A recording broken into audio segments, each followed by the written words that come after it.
Hi, Thank everyone. Thank you for inviting us. We're with Asia Pacific Culture Center. Please let me know if you see my screen. It should have our PowerPoint presentation. Okay, perfect. you. Awesome. So it we have a grant. We're calling it APCC's Heal Capacity Building Grant.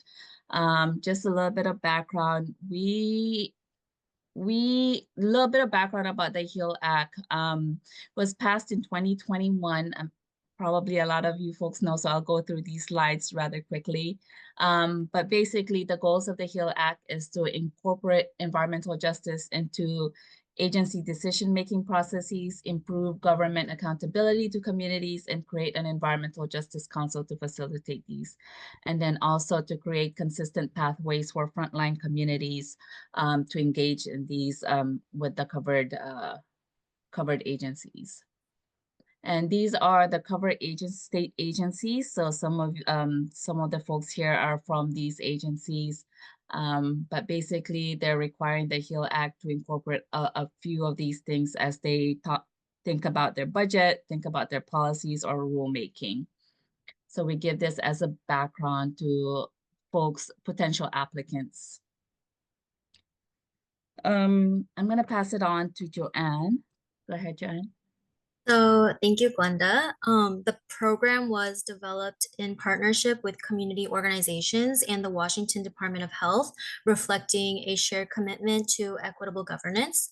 And its focus is on empowering frontline communities, which are those that experience the greatest impacts from climate change and environmental hazards. Next slide, please. This partnership really centers on prioritizing the voices and needs of these communities. And it's not just about providing funding, it's about building long term capacity within these community based organizations. The idea is to equip them to take on future environmental justice projects and to engage in civic advocacy with state agencies, ensuring that they have a seat at the table when decisions are being made about their own environments. At its core, the HEAL Capacity Grant is about systemic change. It's not just a grant program, it's a tool for creating lasting, sustainable solutions that tackle the interconnected issues of climate justice, environmental justice, and community health.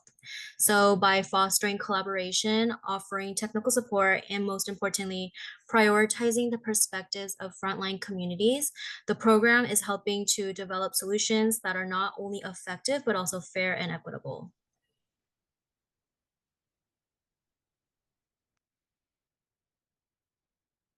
So I mentioned at the beginning that the HEAL Act, let's see, we are part of a collaborative that went after these funds. So Department of Health was one of those state covered agencies that did a notice of funding availability sometime in July. So APCC went after and submitted a grant application to and proposed that we wanted to pass through the funds to smaller and grassroots community organizations. We partnered with several organizations we're calling called the Frontline Funding Collaborative, and it's composed of APCC, Front End Center, NAELEHI, Latino Community Fund, and the Washington State Coalition of African Community Leaders. And these organizations are all throughout the state, serve diverse communities. So we partnered together and went after these funds. And together we got altogether, we were granted about 3 million. So with that 3 million would be able to sub-grant to organizations all throughout Washington. So I'm gonna pass it on, I believe, to Hannah. Yeah, so we're looking to seek overburdened communities, vulnerable populations, and people who are disproportionately impacted. We focused our areas onto Pierce County, Snohomish County, and Thurston County. And the organizations, we are looking for 501(c)(3) or fiscally sponsored and self-organized groups that can do fiscal sponsors to apply. And the ranges from 1,000 to 25,000 per an awardee. Our first deadline is coming up. It's within a week right now. So it is going to be next week exactly on November 25th. And then we have a second round, which is going to end on March 15th. We do want to make it a lot more approachable for these organizations. And so when they don't apply, and if they apply and they don't make it, we want to offer them a second chance at reapplying and hopefully getting it the next round. Could you please go to the next slide? Yeah, again, so the important dates are just Monday next week is when the application is closed, and then we will do a committee review. We selected 10 members from the community spread out from Thurston County, Snohomish County, and Pierce County to review these applications um, according to what we believe environmental justice is and the projects, what they're based on.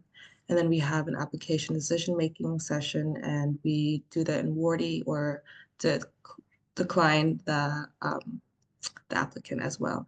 And then we will be saying an MOU for the awardee for signing. This will go over what is needed afterwards. So report, it will be due at the end. So these are some sort of projects that kind of fit under what capacity building is. So we have a project plan service, building organization capacity, and conducting research, analysis, and advocacy. We wanted to make sure that we are going towards the AA and HBI community. So sometimes environmental justice doesn't look the same to our community as it does to others. And so we kind of broadened it up. And so if you can see in the second one, it's acquiring resources such as traditional cultural attire, equipment, and tools that organizations need. We understand that environmental justice looks different for our cultures because it comes from our ancestral roots. A lot of it is like based on our teachings of our cultures and what's embedded in our culture and our history. And then I will pass it on to Z. She's going to take you through the process of applying.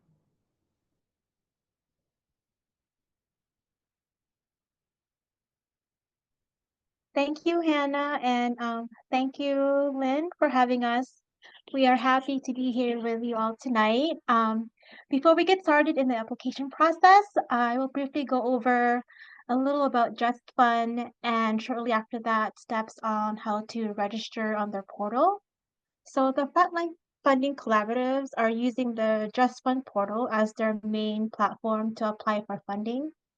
Just Fund is an online portal developed in 2017 by Solidaire Network and a group of foundations and donors with the main goal of moving resources more quickly to grassroots organizations nationwide.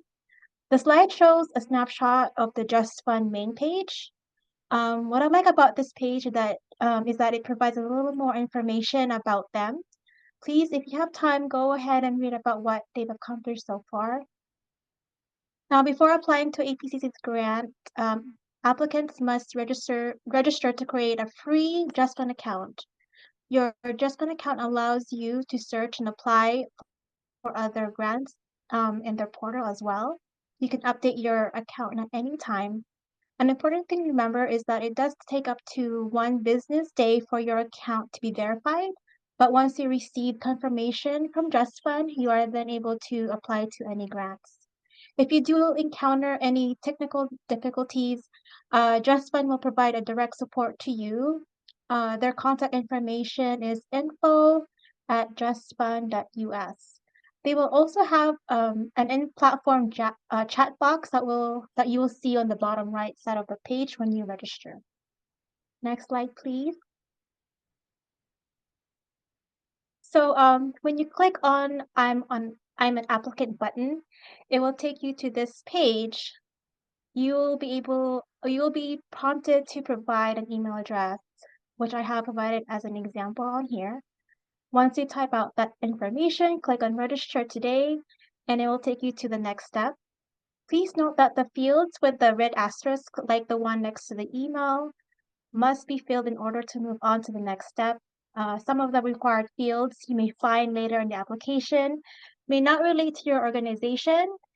If that happens, it's okay to put it not applicable. If there is a spot on the page to explain your reasoning, please feel free to do so. We are finding that applications with a little more detail can be very helpful during the application review process. Next slide, please. So the next step requires your organization's tax status. As you can see here, there are a few to choose from. As we mentioned earlier in our presentation, this funding is specifically for 501c3 nonprofit organization, fiscally sponsored groups, or self-organized groups. So each tax status will ask additional questions, except for the federally recognized tribe. Since we don't have much time, I will quickly go over each choice that is specific to this grant.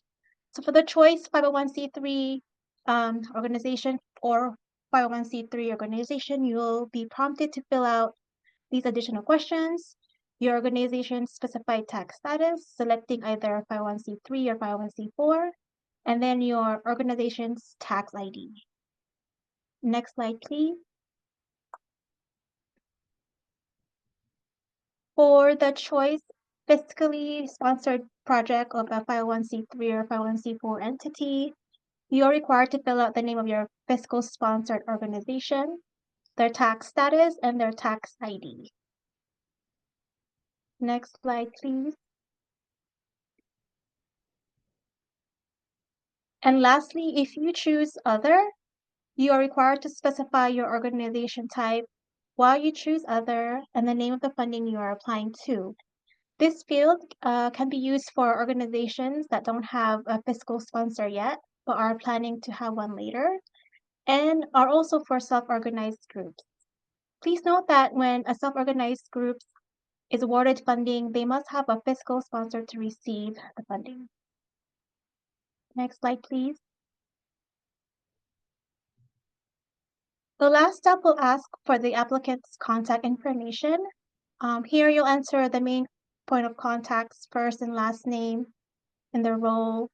This person should also have access to the email you have provided in the beginning. Next, enter your organization's name and the funding opportunity you're applying to. And lastly, you have the option to upload any forms if you do need it. You click submit when all fields are completed. And as a friendly reminder, it does take up to 1 business day to verify your profile, so you may not be able to apply on the same day. However, once you receive an email verification, you will have immediate access to the Just Fund portal. If you need to review the registration process, please check out Just Fund Help Center, and I will also post a link on the chat if you need it. And now I'll pass it on to Hannah, who will review the common application status. Yeah, so there are 3 parts to this application process. First is registering your account onto JustFund, which Z had just gone through. The second part is the common application. JustFund uses common application to pretty much collect your information and see if there are other grants that you can qualify for. It makes it easier for other organizations to apply to grants because they understand that there is quite some difficulty, especially with terminology when applying for grants. So it is pretty basic information. It goes over your general organization's information, just letting us get to know about you. If you can just scroll down, I think all the way to grant making. There is a section on here that is labeled grant making.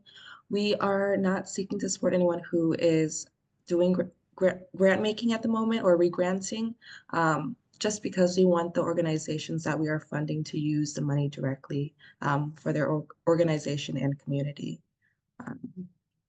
And then financial information. This is if you have a fiscal sponsor, how much you are, what's your annual budget. If anything with an asterisk is what you need to fill out. And then if you scroll to the bottom, it'll be the full funding request. Again, the fundings range from 1,000 to 25,000. But again, yeah, 25,000. And so if you want to make any notes on this, it would be helpful as well. Go back. And I'll link this as well, just in case you want to know what the Just Fund application does. Yeah, do you want me to go over this, Glenda? I can as well.